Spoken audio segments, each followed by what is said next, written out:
ಈ ವರ್ಷ 1800 1900 ಆಯ್ತು. ಯಾಕಾಯ್ತು? ಕಾರಣ ಏನು? ಎತ್ನಾಲ್ ಬಂದಾಗುತ್ತೆ. ಇವತ್ತು ಗೋವಿನ ಜೋಳದ ಮೇಲೆ ದೇಶದಲ್ಲಿ ಏನು ಇಥನಾಲ್ ಉತ್ಪಾದನೆ ಆಗ್ತಿತ್ತು, ಎಷ್ಟು ಉತ್ಪಾದನೆ ಆಗ್ತಿತ್ತು ಅದನ್ನು 100ರಷ್ಟು ಅದನ್ನ ಅವರು ಆಯಿಲ್ ಕಂಪನಿಯವರು ಖರೀದಿ ಮಾಡ್ತಿದ್ರು. ನಾನು ಒಂದೇ ಪ್ರಶ್ನೆ ಕೇಳ್ತೀನಿ, ಅವ್ರಿಗೆ ಉತ್ತರ ಕೊಡಿ. ಬಿಜೆಪಿ ಅವರಿಗೆ ತಾಕತ್ತಿದ್ರೆ ದಮ್ ಇದ್ರೆ ಅಂತ ಹೇಳಿ ಮಾತಾಡ್ತಾರಲ್ಲ, ಆ ತಾಕತ್ತು ದಮ್ ಇದ್ರೆ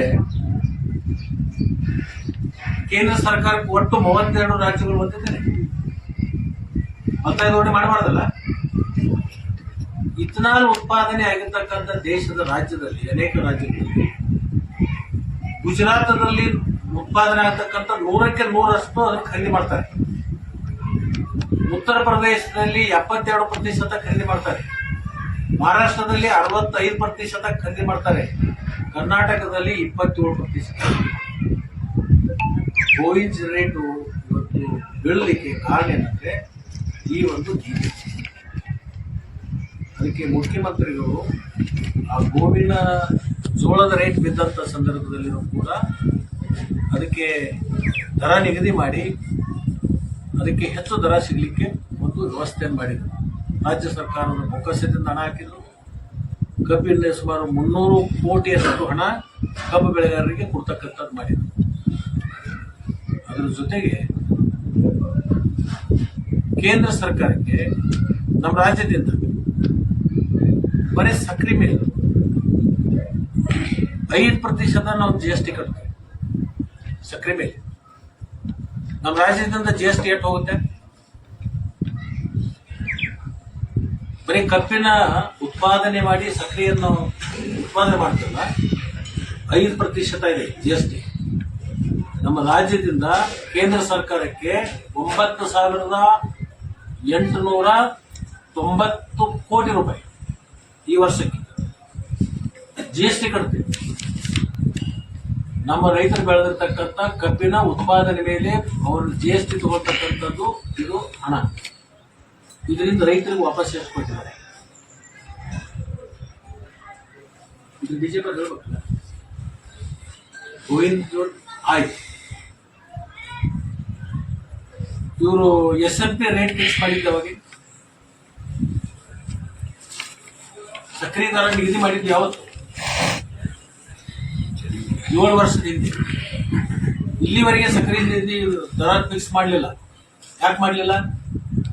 ನಮ್ಮದೇನು ಗ್ರಾಹಕರಿಗೆ ಹೊರಕೆ ಆಗಬಾರ್ದು ಅಂತ ತಿಳ್ಕೊಂಡು ಗ್ರಾಹಕರು ತಗೊಳ್ತಕ್ಕಂಥ ಸಕ್ಕರೆಗೆ 38 ರೂಪಾಯಿಗೆ ಮಾಡಿ ಕೋಕೋ ಕೋಲಾ ಈ ಸಾಫ್ಟ್ ಡ್ರಿಂಕ್ಸ್ ಮಾಡ್ತಾರೆ, ಚಾಕ್ಲೇಟು ಬಿಸ್ಕಿಟ್ ಇಂಥವೆಲ್ಲ ಮಾಡ್ತಕ್ಕಂಥ ಏನು ಕಂಪನಿಗಳು ಅವರಿಗೆ 50 ರೂಪಾಯಿ ಮಾಡಿದ್ರೆ, ಈಗ ನೀವು ಗ್ಯಾಸ್ ವಿತರಣೆ ಮಾಡ್ತಕ್ಕಂಥ ಡೊಮೆಸ್ಟಿಕ್ ಮತ್ತು ಕಮರ್ಷಿಯಲ್ ವ್ಯತ್ಯಾಸ ಮಾಡಿ ಮಾಡೋದಿಲ್ಲ.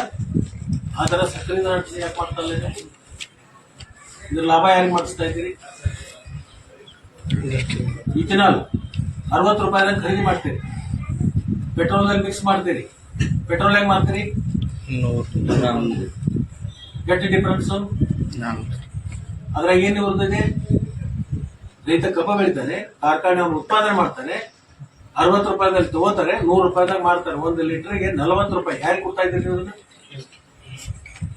ಕಾರ್ಪೊರೇಷನ್ ಕಂಪನಿಗಳಿಂದ, ಆಯಿಲ್ ಕಾರ್ಪೊರೇಷನ್ ಕಂಪನಿಗಳು. ಇಂಟರ್ನೆಟ್ದಲ್ಲಿ ನಿಮಗೆ ವ್ಯೂ ಸಿಗ್ತದೆ, ನಿಮ್ಗೆ ಬ್ಯಾಲೆನ್ಸ್ ಶೀಟ್.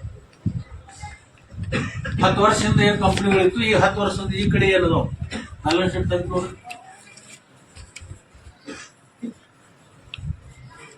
ಬಿಜೆಪಿ ಅವರಿಗೆ ಆರ್ಥಿಕ ತಜ್ಞರು ಅಂತಕ್ಕಂಥ ಒಬ್ರು ನಮ್ಮ ಕಡೆಗೆ ಇವತ್ತು ಕಾಣಿಸ್ತಾ ಇಲ್ಲ. ಆಲೋಚನೆ ಮಾಡ್ತಾ ಇಲ್ಲ, ಚಿಂತನೆ ಮಾಡ್ತಾ ಇಲ್ಲ.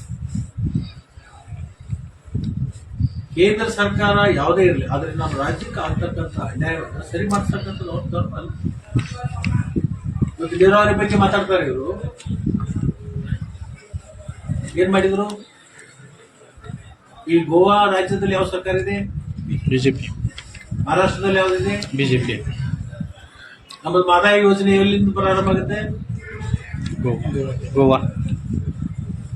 ಮಹದಾಯಿ ಯೋಜನೆ ರಾಜ್ಯದ ಮುಖ್ಯಮಂತ್ರಿಯಾಗಿ ಹೋಗಿರ್ತಕ್ಕಂಥ ಬಸವರಾಜ ಬೊಮ್ಮಾಯಿ ಅವರು ಅವತ್ತು JDS ದಲ್ಲಿ ಇದ್ದಲ್ಲಿ ಹಸಿರು ಟವಲ್ ಹಾಕೊಂಡು 80 ಕಿಲೋಮೀಟರ್ ಪಾದಯಾತ್ರೆ ಯಾವ್ದಕ್ಕೋಸ್ಕರ ಮಾಡಿದ್ರು?